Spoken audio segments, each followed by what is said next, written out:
bombini ding segmento di Caribbean Update, nos tem diferente updates pabo para lo que te trata e segmento aqui primeiramente Puerto Rico e Guayana. Lá nós começar com update de Puerto Rico, caminha Donald Trump por fim ela firma acta ku eta duna ajudança para a isla que tu vai hen eta dormindo e biba para fo nanta biba riba zero de mais alto aia na área afetada passou queremos que tu vai tem aftershocks nang kuta pone em Puerto Rico tembla rato cada dia cada 2 dias essa aqui tá sucede já nos tem rapport com muito muito jovem na isla de Via que segundo ela faleceu passou hospital aí na completamente destruído sem tem que chegar Donald Trump afirma isso aqui pero habitante ng mês e cidadano de Puerto Rico, osa na nota confia o governo de Puerto Rico mirando que a sociedade com eseng fundo ng aid e ajudança com a chega na isla 2 anos passado com Orcang Maria e no a chega caminda e tem que chega nos tem uma petição que ela firma, Trump afirma 9 dias depois de situação que na hinca e petição para ajudança 8.2 milhões. Ninguém te avisa, triple dinge emmer, pero nos tem o seguinte reportaje, análise de situação aí na Puerto Rico, cortesia de CBS. Lá nos aprecia. Actually signed a declaration of disaster for Puerto Rico. In a tweet, the island's governor thanked the president for his commitment to helping Puerto Rico as it continues to recover from hundreds of earthquakes and aftershocks. So this comes just one day after the Trump administration released more than $8 billion in heavily restricted aid for hurricanes Maria and Irma. You remember that happened a few years ago. That's right. Filmmaker and writer Andrew Padilla is here with more. Good to see you. So, the president is restricting aid to Puerto Rico for Hurricane Maria, and one of those restrictions is on spending money on the power grid. Why is the power grid so essential in this particular instance? Well, a lot of the people that lost power in this recent series of earthquakes, over 1,002 some odd weeks, they also lost it during Maria, right? And so the grid has been unstable since before Maria. So that's what makes this restriction even crazier. Do we know what the reasoning is behind this restriction? Because I remember, at the time of the hurricanes, that was one of the top conversations, that the power grid already wasn't the best. And so would it be able to sustain not 1 hit, but 2 hits? And, it wasn't able to sustain it. What's the that you would think that would be a primary place to put the aid? The power grid goes down in light rain. It's very clear that Trump does not care about Puerto Rico. The estimated damages and the need to recover after Hurricane Maria, the Puerto Rican government told Congress was somewhere around $139 billion. So $8 billion is a drop in the bucket. Yeah, and that was right and he was after illegally holding this, right? Right. So this is where we're at. And now in this recent moment with the earthquake, it's a little. Maria was scary. This is scary in its own way. There are so many people that have been displaced, economically displaced from the island. This $8 billion is a drop in the bucket. You have people leaving every day. The UN says Puerto Rico's population is going to be 2 million by the end of this century. We lost 500,000 before Maria. We are in a population crisis, and so by denying these funds, it's a clear message that they want the island to depopulate. There's really no other answer because the United States has the power and the money to support us. Well, you also tweeted that the collapse of infrastructure on the island is not a result of bad luck, but as a result of colonialism. Explain that. Well, the United States right now is dealing with Puerto Rico in a different way than other states. It's not that other states have had wonderful disaster recoveries. But Puerto Rico's government before these disasters had a fiscal control board that was controlling its finances, right? Democratic control of budgets have been usurped in Puerto Rico. That's part of the reason the power grid is the way it is, why the water's poisoned. And if you look, what's happening in Puerto Rico, it's actually happening in other places in the U.S. Look at Flint. Right? If you look at Flint, Michigan, why did they deal with the poisoning of their water? There was a fiscal manager that was changing their water sources, right, to save money. So some of these affect U.S. states. Some of this affects U.S. states. But colonialism, we have been suffering under U.S. rule since 1898, right? Puerto Rico cannot determine its own fate. It now cannot control its own economy. And the U.S. doesn't want to help with the funds to rebuild. So where does that leave us? So should Puerto Rico become a state, or would you like to see it independent? I want Puerto Rico to have the right to determine its own future and the support to rebuild and accomplish that. And that's something that, while the U.S. government isn't doing, thankfully, people throughout this city, throughout this country, throughout the diaspora are doing what they can to try and help Puerto Rico rebuild. We just had a fundraiser in East Harlem yesterday. We're close to 10,000 raised. And that's supporting Brigada Solidaria del Oeste. That's why I'm like a little tired. We had a wonderful night last night. Brigada Solidaria del Oeste, Coordinadora Paz para la Mujer, two organizations that are helping recover in the South. So while the U.S. government isn't supplying that aid, the diaspora, all of us are getting together to try and fill those gaps. It's just a shame that we have to keep doing that. And so how do you have faith in the government then? I mean, we all watched sort of post-hurricanes, the governor's crisis where no one wanted the job. You remember that, right? Yeah, in Puerto Rico. And certainly, you know, the president waiting years to distribute aid for the hurricanes that cannot build the Puerto Ricans' faith in their government, federal government and local government. No one in Puerto Rico, I mean, very few people have faith in the Puerto Rican government, very few have faith in the U.S. government. That's why, you know, who's there for us? It's us. We keep each other safe. It's up to individuals who care.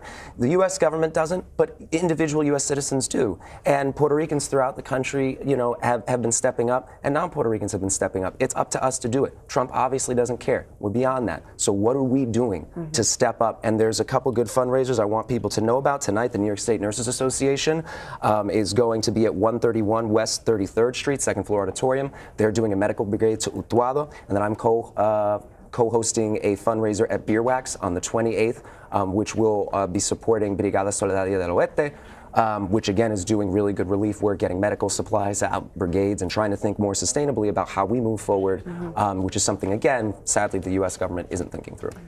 It's good that you point out these fundraisers that are happening because there is such a lack of, you know, people need to donate to our fellow Americans because they're in dire straits, and the fact that these fundraisers we need to donate to them because they're humans, right? Not because they're Americans. Our citizenship has nothing to do with this. We need to support Puerto Ricans because they're humans in crisis, because we are being forced from our island. And I'm sorry, I don't mean to cut you off, but that's always the narrative. Yeah. We hear this all the time. Oh, we have to support them because they're Americans too. And that's a narrative you've heard, especially from Democrats, and that needs to get out. It needs to get out. Well, there's right a lot now. of people on the earth who need just as much help. And there's in a lot of Haiti people, and in other places. Absolutely. So I And think there's that also to galvanize some people in this country to help our fellow citizens is, I think, probably what most people are thinking of. Although you're right, we could solve world hunger. I think people still need educating too about to know we are citizens. Exactly. Which is the wild Yeah. part. You know, it goes back to colonialism. A lot of it is invisibility. It's people finding out that we existed after Hurricane Maria and remembering, oh, I guess they still need help after this crisis. Meanwhile, we've been going through it. I think you're right to point out the colonialism, sort of the history. I think if people read the history of Puerto Rico, they would see why Puerto Rico is where it is right now. Yeah, and it's not because Puerto Ricans like can't get it together. Exactly. There's a long history there. And going to the insular cases, that's exactly it. We are property of, but we're not part of the U.S. And that is at the root. That colonial relationship is at the root of the inequity when it comes to funding in normal times or in crisis. Andrew Padilla, thank you very much. Thank you so much. Thank you for having me.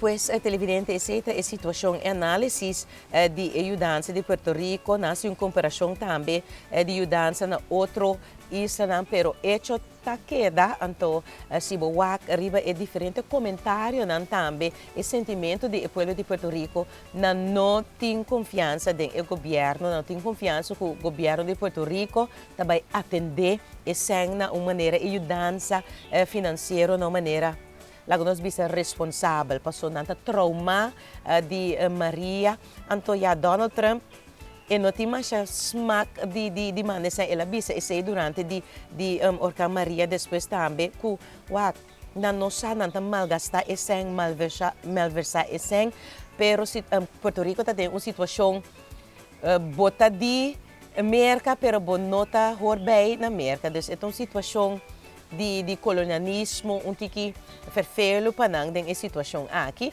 pero ojalá que não tenha ajudança passo de verdade ainda não recuperar de Maria e Nudit. Agora isso. Pero papiando de assunto de temblor, mas não acorda e clip como avisa bolso de je, como dalden je, ku aduna e atividade sísmico de região e Caribbean Basin for de 19, 18 até ku 2019, well, até aqui. Essa aqui é speeded up, sim, pero bastante mira tour e dots nang pa lo que te trata e área de Caribe anto cos nang e maneira com essa aqui tá hincada em outro tá com mais ecolonang tá indica tá com fuerte e temblor tá anto me tenho bisabo ku den começamento de eclebos temporário para ku e costan tá move tiki o sea, ecolonang tabata tiki scarce pero según AI nang ta move tecnologia tabira mais avançar bota mira ku nanta yena según luna nanta bay AI nanta bay anto grandura de círculo anto colo ta dunabo com grande magnitude aqui ai bota mira par de círculo heel mais grande ku orayo anto colona nanta dunabo profundidade. Dus com cerca nanta de superfície de la man, anto grandura de círculo ta dunabo com fuerte eta. Dus chiquito ta 6, 7, então mais grande círculo ta eta bira 8 riba escala de Richter. Anto bota mira ku ta tem par de coisas nang hopi interessante de nos área, de nossa região. Bota mira Midden América, pero bota mira na área de Haiti, Puerto Rico, den área nang hasta na Puerto Rico antes den passado, ta tem tsunami nang ku asubi terra, dus ta algo incrível como te mira com ativo, super ativo, mira aqui, den aí nang 70, bota mira ku colona ta queda ping mané viruer den área de Caribe, anto aceita passa ku den área de Caribe nos tem tem fault bandi de falha fault nanda yame banda de Puerto Rico, pero também tem platinang tectonic plates, Caribbean tectonic plates, que schrijft também riba outro ding nos área de Caribe. Mira aqui, de área 90, just 90, você mira quanto atividade, anto tem hopi heel ku oranho. E sei que meni ku nanta hopi cerca, não tem profundidade, não tem hopi hundo ding lamang, dus bota sinti nang. Mas é sung na Puerto Rico, está na Puerto Rico, tá 14 miles, 8 kilometros de profundidade, hopi cerca, no? Anto bota sinti nang, anto nanta bisando que tem hopi atividade for de dezembro em passar den área, mas é de 2010, mas mira, que com a sociedade na Haiti, esse etapa tá 7, dus bastante colorido, tá hopi atividade nos tem den área de até é na México. Dus essa atividade que tem of tem, então lo sigue tem dentro nos área de Caribe. Dus algo interessante, de hopi de speed up, pero mas mira na final tá com hopi hill, então hopi oranho bo amira, dus essa que mendico na nota temblor nang hopi den profundidade de la man tapese nos sinti nang. Pero lago nos mang pazeta, baso constante pinta, hopi interessante, Suriname, descobrimento de zeta, semana passada, 2 semanas passadas agora, pero lá nós não vamos permitir update de situação de zeta que na na Guayana tem recorde mitabisabo de prospecto para lo que trata zeta, então essa aqui é reportagem indicando diferente zeta na 17 na total. In an address to the nation on Friday evening, President David Granger announced that oil production has commenced 3 months ahead of the originally scheduled date. The head of state also declared December 20 as National Petroleum Day, which will serve as a reminder of the duties to protect the country's patrimony and to ensure the sustainable management of finite hydrocarbon resources. Petroleum production will be a transformative process in the country's economic development. The petroleum sector will stimulate increased employment and expand services. Your government will unveil a decade of development, 2020 to 2029, aimed at ensuring that petroleum resources will be utilized to provide the good life for all. 3 days after his announcement, ExxonMobil announced its 15th find in the Stabroek Block, bringing Guyana's total number of oil discoveries up to 17. The Mako-1 well encountered approximately 164 feet of a high-quality oil-bearing sandstone reservoir. It was drilled in 5,315 feet of water. It is located approximately 6 miles or 10 kilometers southeast of the Liza field, which began producing oil in December 2019. This is Guyana's 7th oil discovery for 2019. 2019 kicked off with 2 major discoveries by ExxonMobil in February. The Tilapia-1 and Haimara-1 wells in the southwest section of the Stabroek Block were Guyana's 11th and 12th discoveries. In April, the Yellowtail-1 well discovery was announced by ExxonMobil. August saw the announcement of the country's 14th oil discovery and the first for Tullow oil at the Jethro-1 well. 1 month later, a double discovery was made.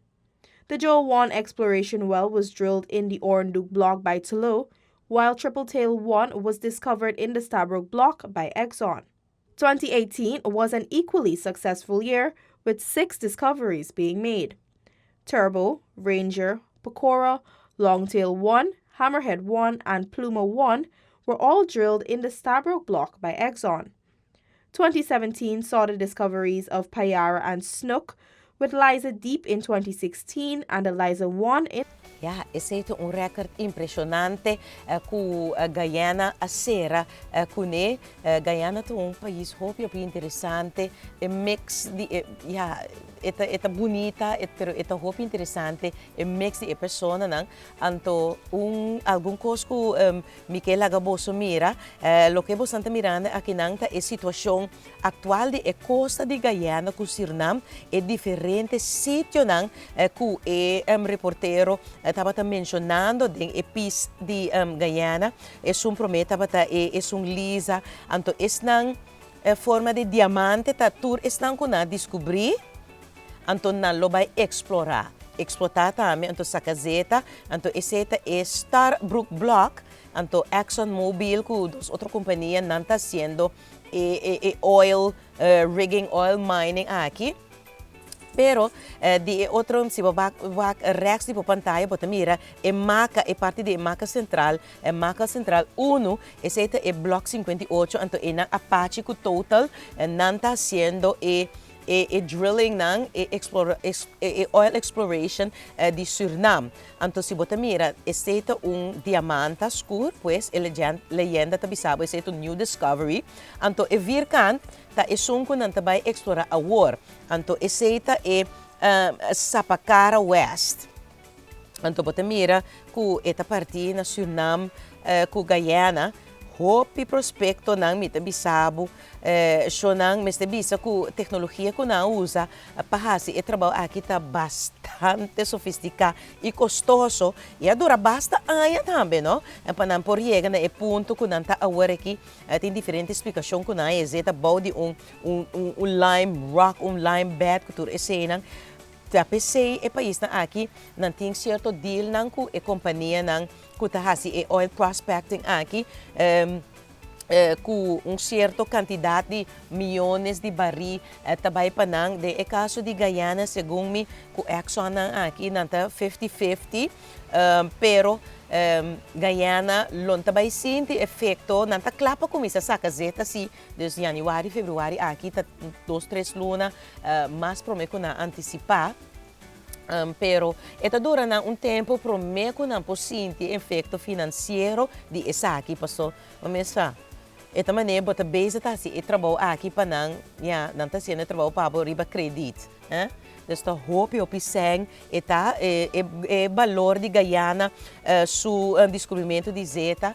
Na tempo estava também uns $70 bilhões plus, pero botin com mal e sei que G7, nosso G7 de prospecto não tem 1,4 bilhão dólar, 1,4 bilhão baril. Então, Exxon Mobil não está aí, promete shipment de zeta aqui. Então, é mais interessante mesmo, uma explicação como esse coisa aqui está funcionar. Também se orang bisa si di kong nanta bora pa zeta que não costa aqui, viu? Então, hopi seng. Então, bopo aí dança de Holanda, pero no momento quanto biabo, quanto boque pa Holanda tem e venga in the papa ko esa aqui. Yeah.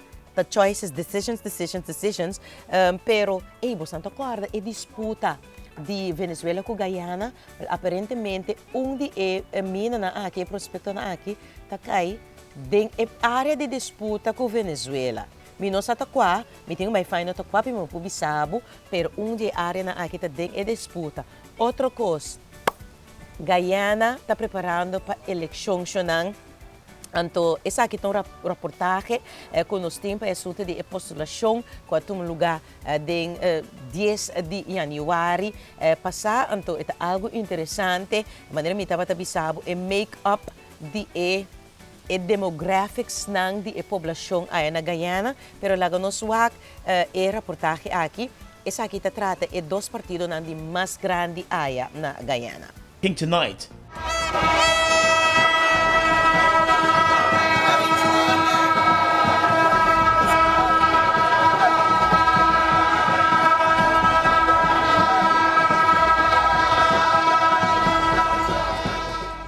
With a throng of supporters behind them, leaders of the APNU-AFC were the first to hand in their list of candidates to the Guayana Elections Commission today for nomination at the Umanayana. According to incumbent President David Granger, the list is a safe and competent one that will ensure victory at the polls. We have, over the last 3 months, been very careful to lay down the principles by which persons are to be elected. We have decided on the criteria among the 6 partners. I am satisfied that all 6 partners have complied with those criteria about gender, about generation, about geographical spread, about competence. I'm very satisfied that we went through the process and we've got the best list. President Granger was accompanied by his running mate Kemraj Ramjatan and other executive members of the APNU-AFC coalition. Other members of the APNU-AFC leadership expressed their satisfaction that the list they have is a winning one for the elections. And it's a winning list.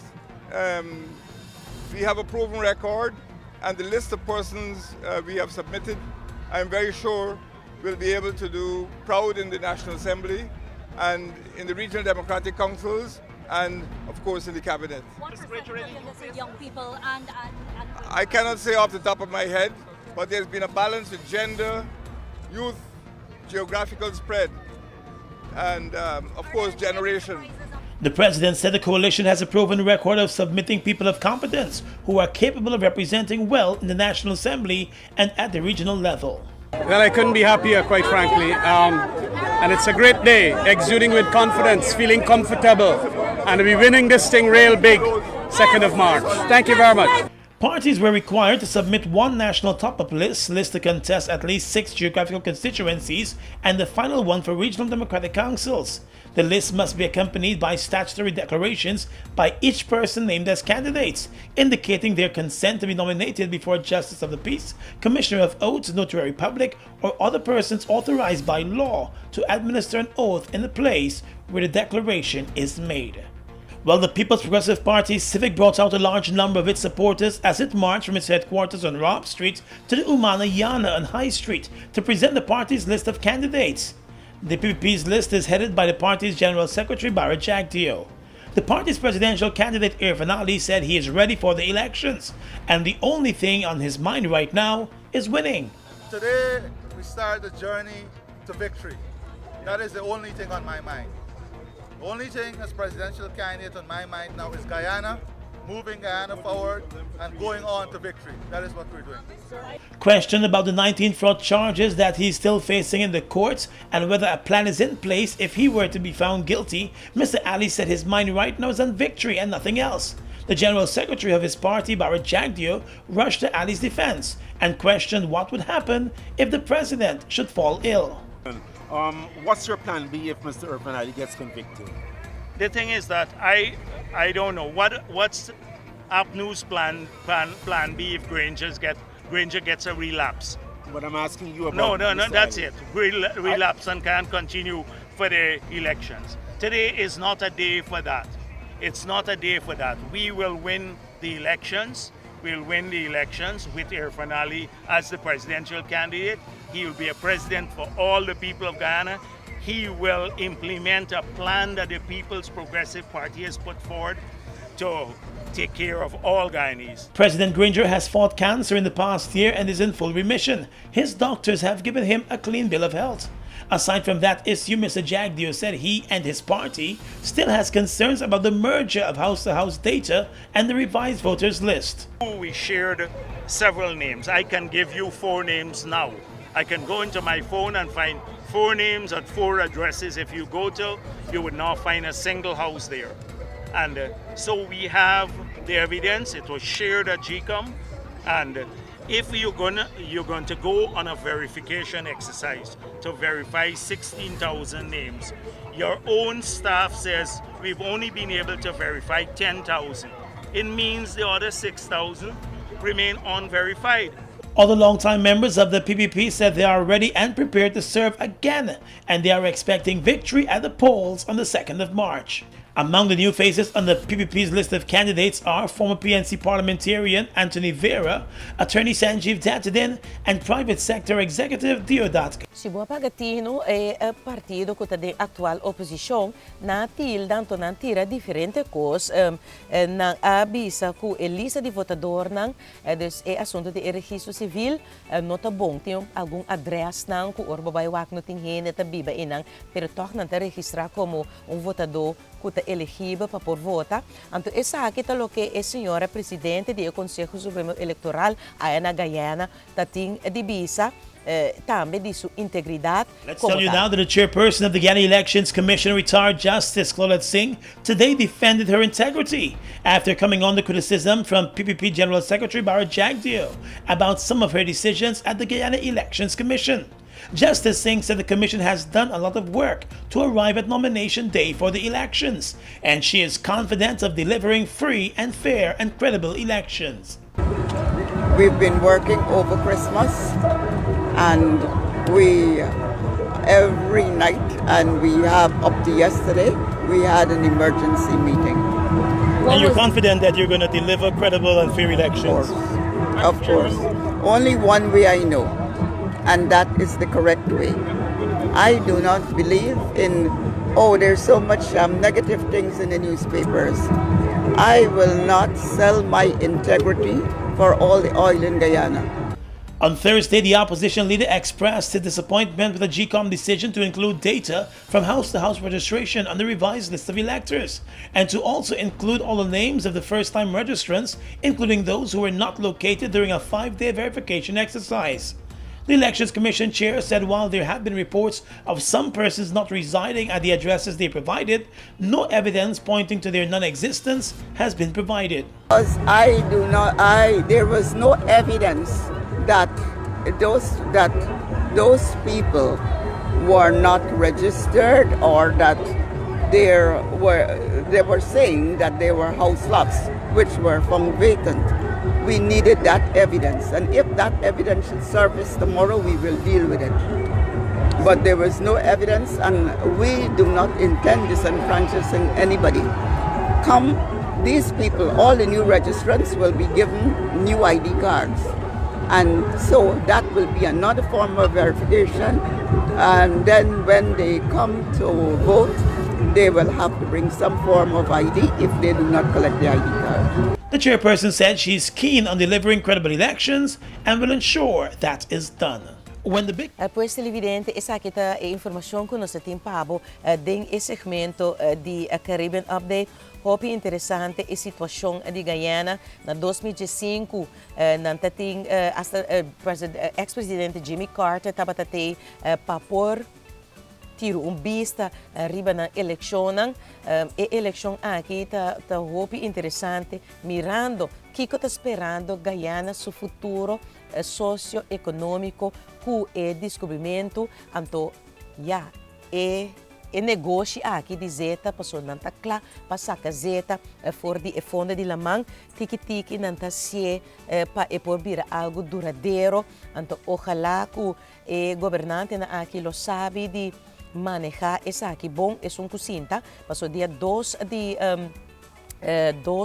de março, se me não equivocar, se me perde a fecha de eleição aqui, 2 de março, lo tem eleição na Guayana, então ojalá sa no juicio lo prevalece, então mesmo constante sigue para Suriname, passou Yana acaba tem diferentes coisas não está papiando ainda, pero claro, tem outra edição de Caribbean Update, nós lo trazemos update de situação de prospect novo de que nós descobri que nós vai explorar para o que trata zeta aí na costa de Suriname, então é Guayana. Pausa comercial, ora nós bem back. We hebben tumba dingen, carnaval dingen, pabo. Het ding, het programma die Brand New Day Show.